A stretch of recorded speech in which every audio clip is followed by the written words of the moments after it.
Same ట్రిగ్నామెట్రీలో 8.2లో first రామ్లో 5th some.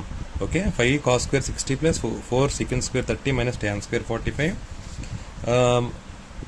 sin square 30 minus plus cos square 30. Okay, వీటి వాల్యూస్ వేసుకోండి. cos square 60 అంటే cos 60 అంటే 1/2 అంటే 1/2 హోల్ స్క్వేర్.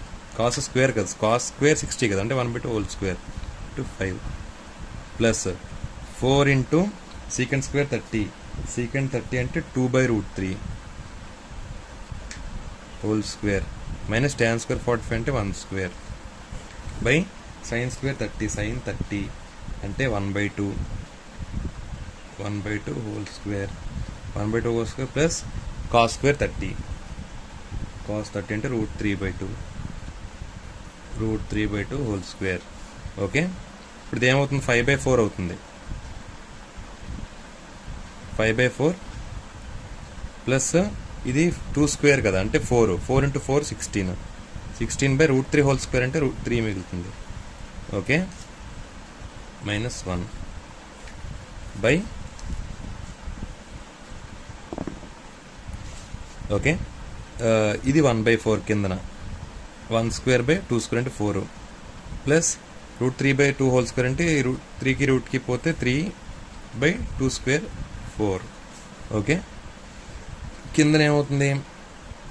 కిందన డినామినేటర్ చూడండి, కేవలం 4/4 అవుతుంది, డినామినేటర్ 1 అవుతుంది. సో డినామినేటర్ ఇంక వదిలేయండి, పైకి రండి. పైన ఏంటి? 4కి 3కి ఎల్సిఎం 12. ఓకే, 5/4 ఇంటూ అంటే ఎల్సిఎం ఎలా చేయాలంటే 5/4 ఇంటూ ఎల్సిఎం చేయాలి, తర్వాత 6/13 ఇంటూ ఎల్సిఎం చేయాలి, 1 ఇంటూ ఎల్సిఎం చేయాలి. ఇక్కడ ఎల్సిఎం ఏంటి? 12 అంటే 4 1s 4 3s 12. ఓకే, 5 3s 15 అవుతుంది. ప్లస్ 16/3 ఇంటూ ఎల్సిఎం ఎంత? 12. Okay, 4s 64 minus 1 into LCM ఎంత? 12. ఓకే, ఇప్పుడు ప్లస్లన్నీ కల్పించుకోండి ముందు. 64 15 9 79 మైనస్ 12/12. ఓకే, 79 నుంచి 12 తీసేయండి, 7 6 67/12 ఆన్సర్.